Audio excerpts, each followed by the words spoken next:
there's so much moving of the goalposts here in every case. Your other guest here, Mr. Johnson, whose work I'm not as familiar with as I would like to be, but he seems extremely high energy. He comes out shot out of a cannon saying Stalinist this and that, and nobody else was saying lock up. And then you play the montage of here's 6 times Trump said it, and he goes, well, he didn't act on it all of a sudden.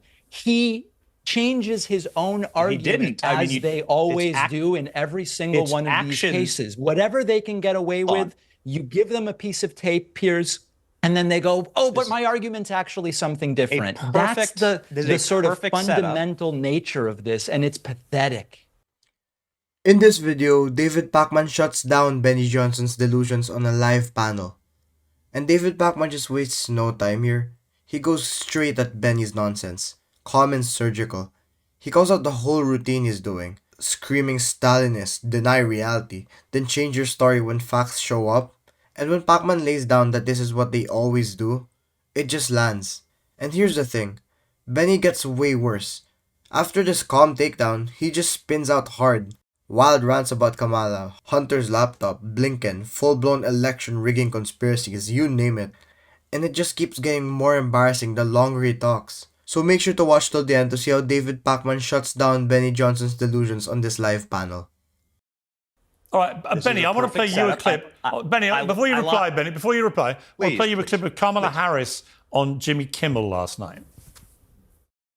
Let's think about this. A jury of 12 people, peers, over the course of 6 weeks, deliberated on the evidence and facts and unanimously determined guilt for 34 felony counts. There was a defense attorney who actively participated in selecting that jury, who actively made decisions about witnesses to call, witnesses to cross-examine, and the jury made their decision. And, you know, I think that the reality is cheaters don't like getting caught. And being held accountable. Benny, your reaction to that? No, I don't know if Kamala Harris is talking about her personal life there and her history, her long history in the California political system. Cheaters don't like getting caught. She would definitely know how to rig a jury, considering what she did as a California attorney general. But I'll say this when it comes to cheating, and this is very interesting. She says, cheaters don't like getting caught. So here's my question to my fellow panelists here, and I ask it respectfully, and I hope that we don't interrupt each other. I love the vibrant conversation and debate on this program. Was Joe Biden cheating or engaging in interfering in an election when he sicked the current Secretary of State, his name's Antony Blinken, on rounding up members of the intel community to declare that his son's laptop, which is 100% real and holds within it at least 400 federal crimes, was actually fake and Russian disinformation? Now, that happened right before an election. It did. Far closer to an election. Right. Let's just start off with he wasn't the president. And most importantly, and Donald Trump wasn't a president. Please let me finish. Donald Trump wasn't a president when allegedly this payment happened. You're right. He was cheating. Joe cheated. You're right. So is Joe Biden cheating? So because yesterday, just yesterday, because something remarkable happened in Delaware. The federal government introduced Hunter Biden's laptop against him as a piece of evidence that they have confirmed beyond a shadow of a doubt is Hunter Biden's. So Joe Biden knew he was lying. They're treating both sides equally. That is the point. You're saying that he's a victim, Donald Trump's the victim, and they don't go after the Democrats. But now you gave yourself an example of how the federal government, the justice system under Joe Biden, is going after his son. So should Joe Biden be charged? So Joe Biden be charged for the same thing? It was his son. That's the guy who did it is Secretary of State right now. The guy who organized the Russian disinformation letter is the Secretary of State. The people who signed that letter, there have been zero consequences. So this is where Benny just starts spiraling hard. Pierce tees up a pretty standard Kamala Harris clip, just laying out the basics, a jury, a trial, and a unanimous verdict. Nothing radical.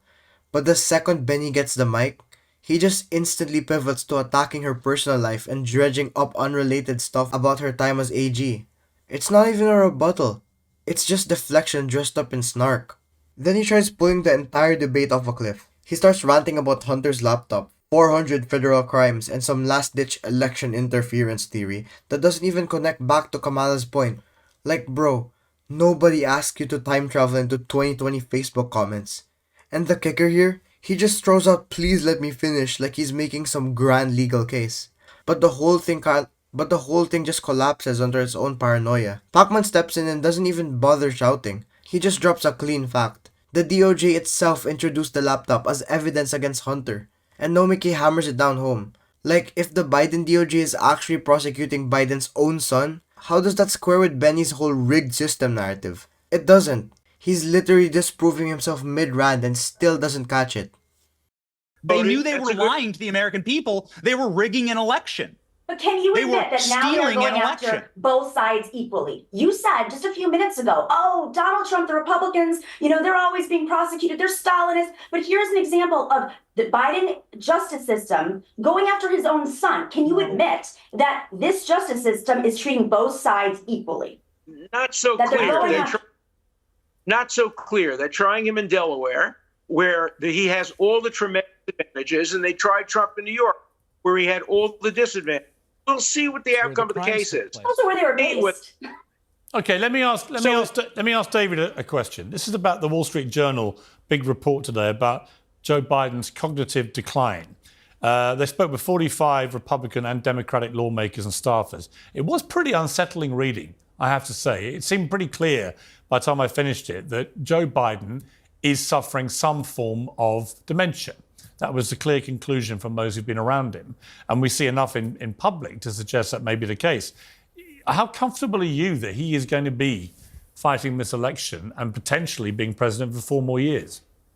Well, worst case scenario, they both are struggling cognitively, in which case I'd much rather the people around Biden making decisions than the sycophants Trump would put around him, which, with no offense at all, are sort of versions of Benny Johnson, by the way. And the audience, I'm sure we could have a beer together, Benny, and have a great time, but it's not like I necessarily want the government run by people like you. So I think worst case scenario, they're both struggling. At this point, I've interviewed 4 medical and mental health professionals, 2 from mental health, 2 from the neurology side. So far, they've all told me Joe Biden is experiencing age-related aging that you would expect for someone of his age. Trump seems to be seriously cognitively struggling, where he doesn't realize he's saying things that don't make sense. He doesn't realize that he's getting names completely wrong, stories that don't make sense, doesn't know who he ran against, doesn't know who he's running against, doesn't know who he ran against in 2016 or who's president right now. I mean, a level of confusion. And again, I'm neither a neurologist nor a mental health expert. This is what the mental health experts have told me. Now, I will say, I read the article. Some of the sourcing is people that MAGA Mike Johnson talked to. That's not super compelling to me. However, I do think Annie Linsky is a trustworthy reporter. I am not pretending this story isn't out there, and I cover it on my show today. I think it's a serious story. If Donald Trump came out and said that his great uncle had been shot down and then eaten by cannibals, and it turned out that he hadn't been shot down or eaten by cannibals, you would probably lead a cry of, this man is not fit to be president, wouldn't you? This is where Benny just totally tanks whatever argument he had left. Nomiki straight up asks if he can just admit that the justice system is treating both sides equally, since Biden's DOJ is prosecuting his own son. And Benny, he just ignores it and goes right back to the "they rigged the election" line, like he's stuck on a repeat. It's a dodge, not a point. Then Alan tries to toss him a lifeline with that weak Delaware advantage line, like somehow geography changes the facts. It's just flimsy and desperate.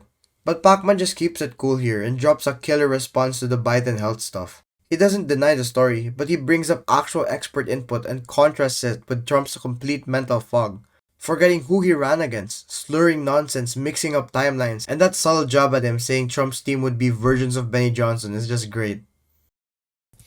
Yeah, maybe I would. I mean, Trump has made stuff up about his uncle developing nuclear weapons or something just as ridiculous. And so I think we have examples of both. I don't know that they're super compelling one way or the other. Okay. By the vice president Alan? here. That's why presidency here is more important than in any election since Franklin Roosevelt in 1944, because whoever is the vice president will be the next president. Right. And if I were the Republicans, I would put up the strongest, most presidential person, Nikki Haley, for example, or somebody like that, to run it. Kamala. If Trump tends to pick somebody just who is somebody help him get president, help him get elected, but wouldn't be a good president, that would be a terrible mistake. This is a race for who's going to be the next president, not only who's going to be president. Okay, Benny, I want to give you the last word because Sienna Miller, the actress, has said she has already fled the United States, partly due to avoid Donald Trump. She said, I was living in New York for 7 years till last summer. It was time to come home. Obviously got a little baby. It's a better quality of life. And there is no Donald Trump. I couldn't handle another election. We are, I think, heading to that familiar rodeo of a lot of famous people saying they're either leaving or have left the country to avoid Trump. What do you make of this? Good. Fantastic. Why not? We live in a free country. Go where you please. But if just a personal, humble recommendation from your boy Benny, go to a country that's a Stalinist country, because that's clearly the tradition that you're from. You should go to Cuba. I've gone to Cuba and done documentaries. You should see what life's like there. North Korea would be fun. Perhaps you could fly into mainland China and try and live under a social credit system. See how much your activism gets you, how far your radical intersectional feminist ideologies get you in, I don't know, the Mideast or in an African nation. Try it. Go. I beg of you. And by the end of this whole thing, Benny's not even pretending to argue in good faith. He just wraps it all up in this cringy meltdown aimed at Sienna Miller, like basically telling her to go live in Cuba or North Korea like some cartoon parody of himself. It's not clever, it's not political, it's just unhinged. Pakman, on the other hand, just stays sharp all the way through. Even when Pierce throws out that weird Trump cannibal joke, Pakman keeps it grounded. He points out how both candidates say dumb stuff, but one's surrounded by chaos agents and the other's at least got competent people. And old Alan, he just tries to give sage elder vibes, but somehow ends up pitching Nikki Haley like it's 2021. Honestly, this whole debate was just another example of how far the discourse falls apart when you just let performative clowns like Benny dominate airtime with his biases. And speaking of biases, are you getting tired of getting news from biased news sources? One outlet says one thing and another says the complete opposite? How are you supposed to know what's actually true? That's where ground news comes in. It lets you compare how different media outlets, whether it's left, right, or center, are covering the same story, so you can see the full picture instead of just the echo chamber. And here's the best part. Click the link in the description and get a 40% off the Vantage tier, which gives you even deeper insights in media bias and political trends. So stay informed, think for yourself, and check out ground news in the description down below.